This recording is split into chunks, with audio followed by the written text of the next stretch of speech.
नमस्कार साथियों, मैं दिलीप पवार हूँ, मिर्जा गवर्नमेंट कॉलेज में असिस्टेंट प्रोफेसर हूँ। तो कल अपन ने हड़प्पा सभ्यता के बारे में बात करते हुए अपन ने हड़प्पा के व्यापार के बारे में बात की। आज इसी क्रम में आगे बढ़ते हुए अपन बात करते हैं हड़प्पा के शहरीकरण के बारे में। अर्बनाइजेशन इन हड़प्पन सिविलाइजेशन। शहरीकरण हड़प्पा का या शहरी तत्व हड़प्पा के कौन कौन से हैं, ये सबसे महत्वपूर्ण प्रश्न है हड़प्पा सभ्यता के बारे में। तो इस पे अक्सर एग्जाम में सवाल पूछे जाते हैं। तो अपन अपनी इस स्टडी को आगे कंटिन्यू करते हैं। तो अपन देखते हैं हड़प्पा में सबसे महत्वपूर्ण चीज़ है शहरीकरण में वहाँ की टाउन प्लानिंग, यानी शहर का नियोजन किस प्रकार से किया गया। क्योंकि इतिहासकार मानते हैं कि हड़प्पा के जो शहर थे वो पूर्ण रूप से नियोजित शहर थे, प्लान्ड शहर थे, यानी इनकी प्लानिंग की गई और प्लान करने के पश्चात इन शहरों को बसाया गया। तो इनमें एक सा पैटर्न हमें हड़प्पा के सभी शहरों में देखने को मिलता है। अब जो उसमें सबसे पहला पॉइंट ये है कि हड़प्पा के जो भी शहर हैं वो दो भागों में विभक्त। जैसे यहाँ पे आप डायग्राम देख सकते हैं, एक तो अपर पोर्शन है जिसको अपन परकोटे का क्षेत्र कहते हैं। परकोटे का मतलब ये है कि वह क्षेत्र शहर का जो थोड़ा चबूतरे पे बना हुआ है, इसको चबूतरा वाला क्षेत्र भी कह सकते हैं, उसको परकोटे का क्षेत्र भी कह सकते हैं। इसकी खास बात क्या है, इसको चारों तरफ से दीवार से किलेबद्ध कर रखा है, चारों तरफ दीवार बना रखी है और बीच में यहाँ पे एंट्री करने के लिए गेट बना रखे हैं। तो ऐसा क्यों किया गया, क्योंकि इस शहर के सभी महत्वपूर्ण संस्थान या जो कार्यालय बने हुए थे या जो प्रशासनिक अधिकारियों के जो भवन बने हुए थे वो सभी इसी ऊंचे चबूतरे पे ही बने हुए थे। इसके बाद जो दूसरा भाग है इसको अपन निम्न भाग कहते हैं, लोअर टाउन, निम्न भाग। तो लोअर टाउन है, उसमें क्या था, आम लोग रहा करते रहे, यहाँ पे दुकानदार रहा करते रहे, यहाँ पे कृषक रहा करते रहे, यहाँ पे शिल्पकार रहा करते रहे। और इनके बीच में खाली मैदान हुआ करता था, कुछ दूरी हुआ करती थी 2-3 किलोमीटर की, इनके बीच में गैप हुआ करता था। तो ये एक बेसिक स्ट्रक्चर है अपर टाउन और लोअर टाउन, उच्च भाग और निम्न भाग शहर का। मुख्यतः जो हड़प्पा के शहर है इसी पैटर्न पे ही बसाए गए हैं। फिर इसके बाद अपन आगे बात करते हैं। अगर अपन जनसंख्या के बारे में बात करें, हड़प्पा और मोहनजोदड़ो उस समय के हिसाब से मेगा सिटी हुआ करते थे, यानी बहुत बड़े शहर हुआ करते थे उस समय के हिसाब से, हड़प्पा और मोहनजोदड़ो। क्योंकि एक अनुमान के अनुसार इन शहरों की आबादी लगभग 30 से 40 हजार लोग थे, अनुमान के अनुसार। हालांकि आज के स्टैंडर्ड के अनुसार बहुत कम है, लेकिन उस समय ही अत्यधिक जनसंख्या हुआ करती थी, 30 से 40 हजार के आसपास जनसंख्या रहा करती थी। फिर जो हड़प्पा है, हड़प्पा के काल को प्रथम शहरीकरण का काल कहते हैं, फर्स्ट अर्बनाइजेशन, प्रथम शहरीकरण का काल। और इस समय में लगभग 1400 शहर मिले हैं, 1400 शहर या कस्बे हमें मिले हैं, टाउन्स। 3000 BC के आसपास हमें हड़प्पा के अंतर्गत 1400 शहर मिले। तो प्रथम शहरीकरण भारतीय उपमहाद्वीप के इतिहास में हड़प्पा। और जो दूसरा शहरीकरण कौन सा है, दूसरा शहरीकरण है 6th century BC, जिसमें दोबारा शहरीकरण है। क्योंकि हड़प्पा के अंत के पश्चात एक ग्रामीण सभ्यता ने जन्म लिया जिसका नाम है वैदिक युग। तो वैदिक युग खत्म होने के बाद फिर 6th century BC अस्तित्व में आया। 6th century BC, 6वीं शताब्दी ईसा पूर्व। ये कौन सा समय है, ये बुद्ध और जैन का समय है। यहाँ पे द्वितीय शहरीकरण आया है। यहाँ पे जो शहरीकरण है वो लोहे के आधार पे था। हड़प्पा में जो शहरीकरण था ये व्यापार के आधार पे था, कृषि में कृषि के अधिशेष के आधार पे था। लेकिन यहाँ पे लोहे के आधार पे, यानी लोहे का उत्पादन अधिक बढ़ा, लोहे के हथियार बनाने लगे, लोहे का उपयोग करते हुए, इसको लोह युग भी कहा जाता है 6th century BC को। ये द्वितीय शहरीकरण है। तृतीय शहरीकरण कौन सा है? तृतीय शहरीकरण इतिहासकार मानते हैं जो सामंतवाद का युग है, यानी अपन 7वीं 8वीं और 9वीं शताब्दी के आसपास बात करते हैं। सामंतवाद के युग का अंत होने लगा, अंत होने के साथ साथ शहरीकरण की प्रक्रिया दोबारा रफ्तार पकड़ने लगी। तो उस शहरीकरण को हम तृतीय शहरीकरण कहते हैं भारतीय उपमहाद्वीप में। तो प्रथम शहरीकरण कौन सा हो गया, हड़प्पा। द्वितीय शहरीकरण हो गया 6th century BC का। तृतीय शहरीकरण हो गया जब सामंतवाद के युग का पतन होने लगा, उसके साथ शहरीकरण ने अत्यधिक रफ्तार पकड़ ली, यानी शहरों का दोबारा विकास होने लग गया, उसको अपन तृतीय शहरीकरण कहते हैं। 3 प्रकार के शहरीकरण भारतीय उपमहाद्वीप में रहे। फिर अपन आगे चलते हैं। इसमें लिखा हुआ है कि बोथ, यानी लोअर टाउन और अपर टाउन, जो परकोटे का क्षेत्र था और निम्न भाग, दोनों को दोनों एक चेस बोर्ड, चेस का गेम होता है ना, चेस बोर्ड ग्रिड पैटर्न के आधार पर थे। जैसे अपन जानते हैं किस प्रकार से चेस में चौरस बने होते हैं, उसी पैटर्न में अपर टाउन और लोअर टाउन को बसाया गया है। ये आपके लिए एग्जाम के हिसाब से याद रखने की बात है, एग्जाम में इस चीज को डाल सकते हो। चेस बोर्ड ग्रिड पैटर्न, जिस प्रकार से चेस बोर्ड का निर्माण होता है उसी पैटर्न के अंदर इन अपर और लोअर टर्म को बसाया गया। फिर अपन आगे बढ़ते हैं। जो मुख्य गली थी, मेन स्ट्रीट, यानी जो मुख्य सड़क थी हड़प्पा की या इन शहरों में जो मुख्य सड़क थी, उसका ओरिएंटेशन क्या था? उत्तर से दक्षिण की तरफ। उत्तर से लेके दक्षिण की तरफ ये सड़क जाया करती थी और ये लगभग 30 फीट चौड़ी थी, 30 फीट वाइड। फिर ये जो मुख्य सड़कें थी, they were intersected by narrow lanes at 90 degree. यानी अपन देख सकते हैं कि मुख्य रोड अगर इस तरीके से जा रही है, 30 फीट चौड़ी है, तो छोटी छोटी गलियां भी निकलती थी यहाँ से, जो 90 डिग्री का एक समकोण बनाती थी। यहाँ पे 90 डिग्री हो गया ना इस जगह पे, 90 डिग्री। तो ये भी अपन देख सकते हैं, जैसे मुख्य रोड है और यहाँ पे छोटी छोटी गलियां इस तरीके से निकल रही है, 90 डिग्री का कोण बना रही है बिल्कुल। तो जो मकान बने हुए थे इन शहरों में, अक्सर मकान बनाए गए थे इन जो साइड स्ट्रीट्स हैं, जो छोटी छोटी सड़कें हैं, वहां उनके किनारे की तरफ मकान बनाए गए। जैसे ये मकान बना रखा है, ये मकान बना रखा है, मुख्य रोड के पास मकान नहीं बनाए गए। जो साइड स्ट्रीट थे उनके दोनों तरफ मकान बनाए गए। फिर दूसरा ये महत्वपूर्ण पहलू है कि दो मकानों के बीच में कुछ गैप हुआ करता है। आपको गैप दिख रहा है, एक मकान यहाँ पे है, एक मकान यहाँ पे, बीच में गैप है। There was no man's land between two houses, यानी कुछ खाली भूमि रखी गई दो मकानों के बीच में। तो ये अपन डायग्राम से अच्छे से समझ सकते हैं। ये नैरो लेन है, ये मेन स्ट्रीट है, और ये नैरो लेन यानी जो छोटी गली है उसके कोने में एक कुआं हुआ करता है। अक्सर छोटी गलियों में खूब सारे कुएं मिले, खासकर मोहनजोदड़ो में। तो कुआं का उपयोग भी किया गया जल के लिए। फिर अपन इसमें आगे बढ़ते हैं। फिर खास बात यह है कि हड़प्पा के मकान है, वहां पे हमें कोई खिड़की नहीं मिली है। देयर वाज नो विंडो, खिड़की नहीं है आप, लेकिन फिर भी वेंटिलेशन का कोई ना कोई उन्होंने रोशनदान उन्होंने जरूर छोड़े थे ताकि हवा पास हो सके, लेकिन खिड़कियां नहीं थी। There were no windows in the houses. फिर कुछ मकान हमें डबल स्टोरेज में मिले हैं, 2 मंजिला मकान भी मिले हैं। फिर मकानों में स्टेयर केस एब्सेंट है, 2 मंजिला मकान में भी हम देखेंगे हमें सीढ़ी नहीं मिली। तो ये कैसे हो सकता है? अब इसका एक कारण यह हो सकता है, इतिहासकार मानते हैं कि जो सीढ़ी है हो सकता है वो लकड़ी की सीढ़ी बनाई हुई और वो पूर्ण रूप से खत्म हो गई और हमें खुदाई के दौरान नहीं मिली। तो सीढ़ियां नहीं थे मकान में, लेकिन उन्होंने लकड़ी की सीढ़ियों का इस्तेमाल किया हुआ। फिर मोहनजोदड़ो में हम देखते हैं कि सभी घरों के अंदर कुआं बना हुआ था। मोहनजोदड़ो की खास बात यह है कि अधिकांश जो मकान थे उसके अंदर कुआं बना रखा था। जैसे अपने स्ट्रक्चर देखते हैं, ये मकान है, यहाँ पे कमरे बना रखे हैं, यहाँ कमरे बना रखे हैं, यहाँ कमरे बना रखे हैं, यहाँ पे एक वेल कुआं बना रखा है। इस प्रकार के छोटे छोटे डायग्राम आप अपने एग्जाम में बना सकते हैं, उससे आपको अच्छे मार्क्स मिलने की पूरी पूरी संभावना रहेगी। जैसे ये डायग्राम हो गया, हड़प्पा के शहर नियोजन के बारे में बताते हुए किस प्रकार से मेन स्ट्रीट थे, किस प्रकार से नैरो लेन्स थे, किस प्रकार से मकान बना रखे थे, किस प्रकार से कुएं बना रखे थे। इस प्रकार के डायग्राम आपको हिस्ट्री में ढूंढने चाहिए, कहाँ कहाँ पे आप किस प्रकार के डायग्राम बना सकते हो, जिससे एग्जामिनर पे अच्छा इंप्रेशन पड़ेगा। तो जैसे अपन ने बात की मोहनजोदड़ो के, एक तो घर में भी कुएं थे, हर स्ट्रीट में हर छोटी गली में भी एक कुआं बना रखा है, क्योंकि हड़प्पा में 700 से अधिक कुएं मिले, मोर देन 700। खुदाई के दौरान हमें इतने अधिक कुएं मिले हैं। फिर हर जो गली थी, हर जो सड़क थी, each street was having underground covered drainage। समझ रहे हैं? जो हर स्ट्रीट थी वहां पे एक भूमिगत, भूमि के अंदर एक कवर्ड ड्रेनेज था, नाला था जो पूर्ण रूप से बंद था। यानी नाला बना के उसके ऊपर पत्थर रख दिए गए, नाला कहीं से नजर नहीं आता है, केवल पत्थर ही नजर आता है। बंद नाला हर गली से निकलता रहता है कि जो निकासी का पानी है, जो बाढ़ का पानी है, वो आसानी से नालों के माध्यम से शहर से दूर चला जाए। और ये नालों का नेटवर्क कहाँ पे खुलता था? These drainage opened in bigger drain of main street।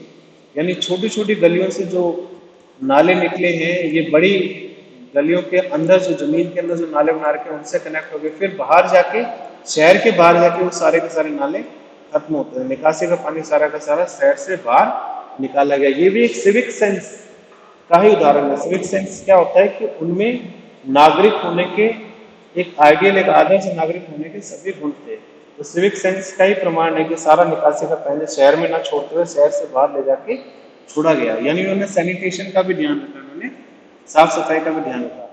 फिर अपन एक इम्पोर्टेंट चीज के बारे में बात करते हैं। ये जो नालियां बना रखी है, नालियों के बीच में क्या होता है? छोटे छोटे चेम्बर बने होते हैं, जैसे आज के समय भी होते हैं नालियों के बीच में चेम्बर, वो ढक्कन होते हैं। तो ढक्कन खोल के नाली की सफाई करना, अगर वो कचरा है नाली में फंस जाए उसको साफ करना आसान होता है। तो उन चेम्बर को हटा के नाली की सफाई की जाती है जिनको बोला जाता है मैन होल्स।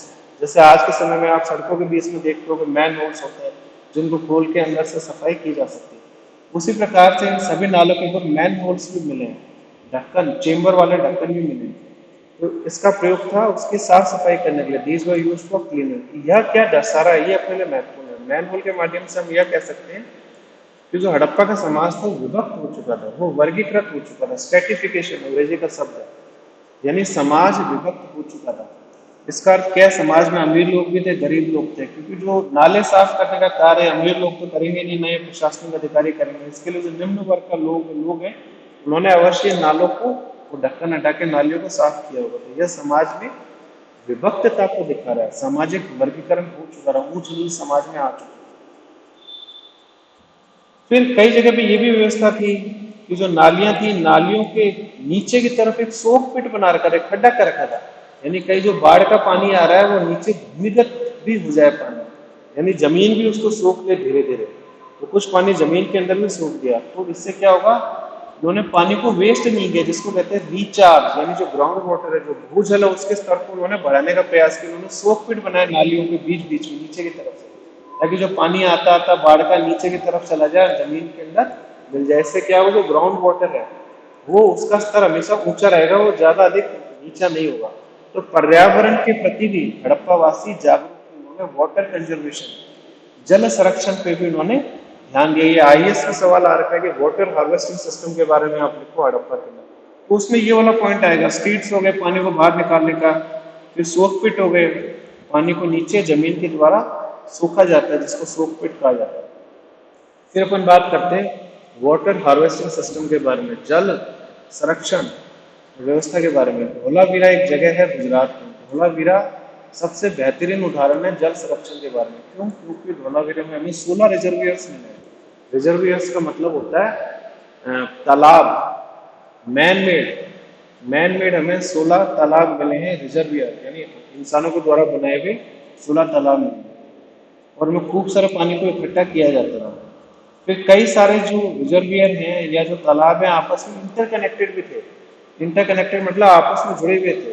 तो उन्होंने फिल्ट्रेशन टेक्निक का इस्तेमाल किया। फिल्ट्रेशन क्या होता है, जब पानी साफ करने के लिए अपन फिल्टर का उपयोग करते हैं, फिल्ट्रेशन तकनीक के माध्यम से उन्होंने पानी को साफ भी किया। जैसे ये सेडिमेंटेशन टेक्निक भी कहते हैं, यानी मिट्टी की एक परत का इस्तेमाल करते हुए हम पानी को साफ करें, सेडिमेंटेशन टेक्निक। आज के समय भी इसका उपयोग किया जाता है कई जगह पे पानी को शुद्ध करने के लिए।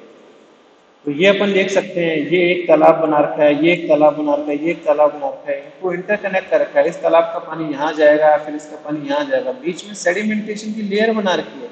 यानी जब पानी यहाँ से इस जगह पर जाएगा तो पानी और अधिक शुद्ध हो जाएगा, यहाँ से इस जगह पर जाएगा तो सेकेंड लेयर में पानी और अधिक शुद्ध हो जाएगा। तो यहाँ पर शुद्ध पानी सारा का सारा इसमें इकट्ठा हो जाएगा। फिर इसका रेन वाटर हार्वेस्टिंग, यानी जो वर्षा के जल का भी उन्होंने संरक्षण किया। रेन वाटर हार्वेस्टिंग पे भी उन्होंने जोर दिया। क्योंकि बात यह है, धोलावीरा जो धोलावीरा जैसी जगह है गुजरात में, अत्यधिक शुष्क जगह है। यहाँ पे क्योंकि रैन ऑफ कच्छ के पास में धोलावीरा, जो कच्छ का रण है गुजरात में, उसके पास में आते हैं। यहाँ पे बारिश बहुत कम होती है, तो पानी की आवश्यकता को पूरा करने के लिए जल को सुरक्षित करने की आवश्यकता थी। धोलावीरा में यह काम बखूबी किया गया। रेन वाटर हार्वेस्टिंग, बारिश के जल को भी संरक्षण करने का प्रयास किया गया। इसी कारण हड़प्पा में लंबे समय तक पानी की कोई भी कमी नहीं रही। फिर अपन आगे बढ़ते हैं कि बांध के पानी का इस्तेमाल किया गया इरिगेशन के लिए। बांध के पानी यानी थोड़ा सा नदी के पास में बांध बना के नदी के पानी को वहां पे स्टोर किया गया, फिर सिंचाई के लिए भी उस पानी को उन्होंने इस्तेमाल किया। फिर यहाँ पे फ्लड इरिगेशन का भी इस्तेमाल किया गया। ये सारे के सारे पॉइंट आएंगे वाटर इरिगेशन में। तो फ्लड इरिगेशन है, यानी जो बाढ़ का पानी है उसका इस्तेमाल किया गया सिंचाई के लिए। फिर अपन आगे बढ़ते हैं। अभी कई किताबों में लिखा हुआ है कि Harappa were the first people to use flush toilet. तो फ्लश टॉयलेट के इस्तेमाल के बारे में, फ्लश टॉयलेट क्या होता है, जैसे अपन टॉयलेट यूज करने के पश्चात उसको फ्लश चालू करते हैं, पानी से सारी गंदगी बह जाती है। उसी प्रकार से फ्लश का मैकेनिज्म भी इन्होंने डेवलप किया, ताकि गंदगी है वो निकासी हो जाए गंदगी की सभी। तो दुनिया में पहला प्रमाण मिलता है फ्लश टॉयलेट इस्तेमाल करने का, फ्लश टॉयलेट। तो ये बताता है कि वो लोग स्वच्छता के प्रति जागरूक थे और उनमें सिविक सेंस था, यानी एक आदर्श नागरिक बनने के सभी गुण थे। फिर बाढ़ के पानी से सुरक्षा करने हेतु, जो फ्लैश फ्लड होती है, अचानक बाढ़ जाते हो, उससे सुरक्षा करने हेतु जो जो शहर थे उसको दो भागों में विभक्त किया गया, और जो शहर के एक भाग को थोड़ा ऊंचाई पे बसाया गया ताकि बाढ़ के पानी का कोई भी प्रभाव ऊंचे वाले क्षेत्र पे नहीं पड़े और पानी सारा का सारा नीचे वाले क्षेत्र तक ही रहे, क्योंकि सभी के सभी महत्वपूर्ण संस्थान वहीं पे बने हुए थे परकोटे के क्षेत्र में। फिर अपन आगे बढ़ते हैं, लोथल और सूरकोटड़ा। अपन ने कहा कि इनके शहर दो भागों में विभक्त थे, एक को किलेबद्ध कर रखा था, एक को किलेबद्ध नहीं कर रखा था, लेकिन इसके अपवाद स्वरूप हमें दूसरे स्ट्रक्चर भी मिले हैं हड़प्पा में। जैसे लोथल गुजरात में है, सूरकोटड़ा है, इन दो जगह पे हमें प्रमाण मिले हैं कि जो निम्न शहर था, जो निम्न भाग था शहर का, वह भी फोर्टिफाइड था, वह भी किलेबद्ध था। तो ये एग्जाम में आने वाला क्वेश्चन है कॉम्पिटेटिव एग्जाम में, कि कौन सा ऐसा क्षेत्र है, कौन सा ऐसा शहर है हड़प्पा में जिसका निम्न भाग भी किलेबद्ध हो रखा था। अधिकतर क्या रहा, केवल अपर पोर्शन ही किलेबद्ध था, लेकिन लोथल और सूरकोटड़ा में निम्न भाग को भी दीवार से किलेबद्ध कर रखा था, दीवार बना के। फिर बनावली, बनावली में हमें क्या स्ट्रक्चर मिला है, थोड़ा थोड़ा अलग स्ट्रक्चर मिला है इन जगह पे, यानी अपवाद स्वरूप। बनावली में जो सिटेडल था, सिटेडल का मतलब होता है जो किलेबद्ध या परकोटे का क्षेत्र है, परकोटे को एक खाई से चारों तरफ उसके एक खाई बना रखी थी जिसमें पानी रखा जाता था, उसकी सुरक्षा के लिए, अतिरिक्त सुरक्षा के लिए। उसके आज के समय भी अपन देखते हैं कई सारे किलों के चारों तरफ एक खाई बनी होती है जिसमें पानी रखा होता है ताकि दुश्मन वहां पे आसानी से प्रवेश नहीं कर सके। उसी प्रकार से बनावली का जो परकोटे का क्षेत्र है उसके चारों ओर एक खाई बना रखी थी और एक रैंप बना रखा था। रैंप का मतलब होता है कि रास्ता लकड़ी का भी हो सकता है, पत्थर का भी हो सकता है, लोअर से अपर में जाने के लिए एक रास्ता बना रखा था, रैंप।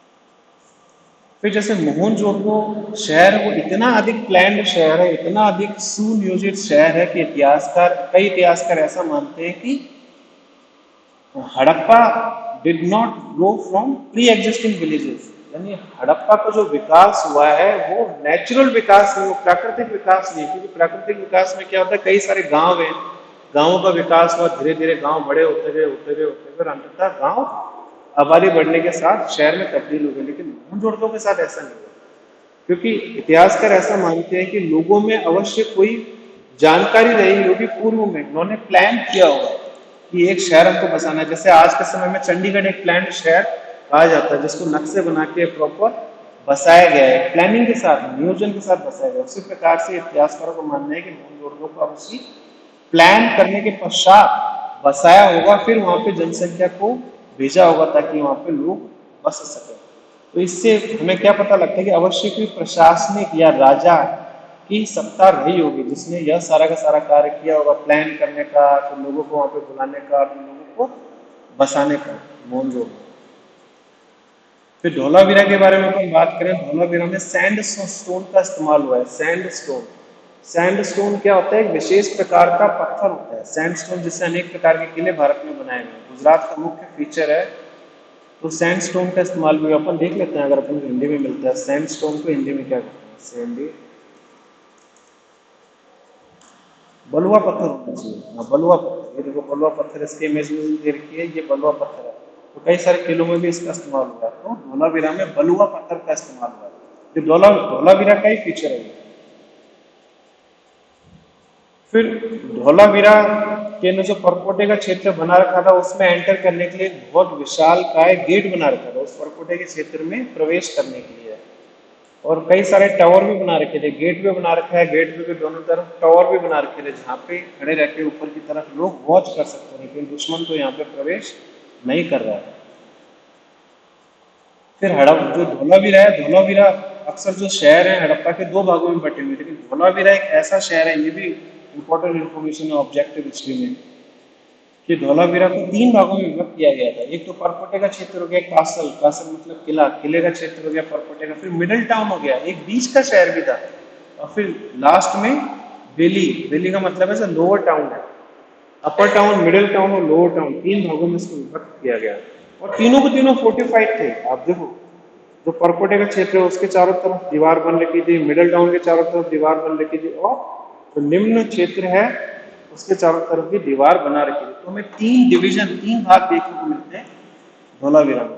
फिर इसके अलावा धोलावीरा की खास बात क्या है, धोलावीरा में एक स्टेडियम भी मिला है। स्टेडियम, खेल हेतु स्टेडियम, या सेरेमनी करने के लिए, कोई रिचुअलिस्टिक फंक्शन करने के लिए, या फिर रीति रिवाजों को पूरा करने के लिए एक स्टेडियम का भी हमें प्रमाण मिला है। तो ये भी इंपॉर्टेंट प्रश्न है कि स्टेडियम कहाँ पे मिला है, धौलावीरा में मिला है। फिर हम देखते हैं कि एक खंबा मिला है धौलावीरा में। उस खंबा में क्या है, लाइमस्टोन का प्रयोग हुआ है उस खंबे में। लाइमस्टोन को चूना पत्थर कहते हैं शायद, limestone. Limestone meaning in Hindi चूना पत्थर, यानी उस खंबे में चूने पत्थर का इस्तेमाल हुआ है। और उसी खंबे के पास में एक फॉलन साइन बोर्ड है। एक साइन बोर्ड क्या होता है, जैसे अपन सड़क में जाते हैं तो एक साइन बोर्ड बना होता है कि ये शहर आने वाला है, ये शहर कितने किलोमीटर दूर है, आप कौन सी डायरेक्शन में आपको जाना है, राइट मुड़ना, लेफ्ट मुड़ना, उसको साइन बोर्ड कहते हैं। तो नीचे इसी खंबे के पास में एक फॉलन साइन बोर्ड मिला है जो नीचे गिरा हुआ था। अवश्य ये साइन बोर्ड इस लाइमस्टोन पिलर का भाग रहा होगा। खास बात क्या है साइन बोर्ड में, इसमें एक अभिलेख गुदा हुआ है। It is found with inscription, जिसमें लकड़ी में जिप्सम को भरकर, जिप्सम एक प्रकार का मटेरियल होता है, इस फॉलन साइन बोर्ड में लकड़ी में जिप्सम को भरकर कुछ लिखा हुआ था, कुछ अभिलेख लिखा हुआ था। अब समय के साथ क्या हुआ, जो उसका लकड़ी का पार्ट है वो तो खत्म हो गया, तो जिप्सम के अवशेष बचे, जिससे इतिहासकार अनुमान लगाते हैं कि अवश्य साइन बोर्ड में कुछ न कुछ सूचना दी होगी। ये हमें शुरुआत में मिला धौलावीरा का, हो सकता है इसमें धौलावीरा का नाम लिखा हो इंस्क्रिप्शन में, या कोई भी महत्वपूर्ण जानकारी लिखी हो। तो ये हमें टुकड़ों में मिला है, ये हमें पूर्ण रूप से नहीं मिला है फॉलन साइन बोर्ड गिरा हुआ। फिर हड़प्पा के बारे में बात करें, हड़प्पा में 6 अन्नागार मिले हैं, 6 ग्रेनरीज मिली है, 6 अन्नागार, जहाँ पे ग्रेन को या अनाज को स्टोर किया जाता था। फिर एक ब्रिक प्लेटफॉर्म भी मिला है। इन्हीं ग्रेनरी के पास में हमें एक सर्कुलर ब्रिक प्लेटफॉर्म यानी गोलाकार ईंटों का बना हुआ एक स्ट्रक्चर मिला है। वह किस लिए काम आता है, थ्रेसिंग। थ्रेसिंग होता है अनाज पीसने के लिए। तो यानी अपन को ग्रेनरी भी मिल गई, अन्नागार भी मिल गया, अन्नागार के पास में अपन को अनाज पीसने की मशीन भी मिल गई पास में, पत्थर की बनी हुई, गोल पत्थर की बनी हुई, जिससे अनाज को पीसा जाता है। और फिर इन्हीं ग्रेनरी के पास में कई छोटे छोटे कमरे भी मिले हैं, बहुत छोटे छोटे कमरे। अवश्य उन कमरों का इस्तेमाल मजदूरों के द्वारा किया जाता था, जो अनाज को लाकर इस ग्रेनरी में इकट्ठा करते रहे या उसको पीसने का कार्य किया करते थे। मजदूरों के लिए हमें छोटे छोटे कमरे भी मिले। फिर अपन बात करते हैं बर्न्ट ब्रिक्स के बारे में। जैसा आप सभी जानते हैं कि हड़प्पा के अंदर पकी हुई ईंटों का इस्तेमाल हुआ है। पकी हुई, जब अपन ईंट पहले कच्ची होती है मिट्टी से बनाने के पश्चात, जब उसको आग में पका देते हैं तो ईंट बहुत ज्यादा मजबूत हो जाती है, जिसका प्रयोग मजबूत भवन बनाने के लिए किया जा सकता है। तो जो पकी हुई ईंटों का इस्तेमाल है इस स्केल पे, इतने बड़े स्केल पे, इतनी अधिक मात्रा में मेसोपोटामिया में भी नहीं हुआ। मेसोपोटामिया में पकी हुई ईंटों का इस्तेमाल हुआ है, लेकिन यहाँ पे बहुत सीमित उपयोग हुआ है। हड़प्पा में वाइड स्केल यूज हुआ है इन पकी हुई ईंटों का। फिर दूसरा ये है कि इजिप्ट के अंदर सूखी हुई ईंटों का इस्तेमाल हुआ है, ड्राइड ब्रिक। पकी हुई ईंटों का इस्तेमाल नहीं हुआ, धूप में सुखा देना। तो आग में पकाई हुई ईंटों का इस्तेमाल इजिप्ट के अंदर भी नहीं हुआ। तो विशेष बात, समकालीन जो सभ्यता रही है हड़प्पा की, उनमें विशेष बात है कि हड़प्पा में पकी हुई ईंटों का इस्तेमाल हुआ है। ठीक है, इसी के साथ अपन आज के डिस्कशन यहीं पे खत्म करते हैं, और कल अपन हड़प्पा के पतन के बारे में बात करें। आप लोगों का बहुत बहुत धन्यवाद मुझसे जुड़ने के लिए।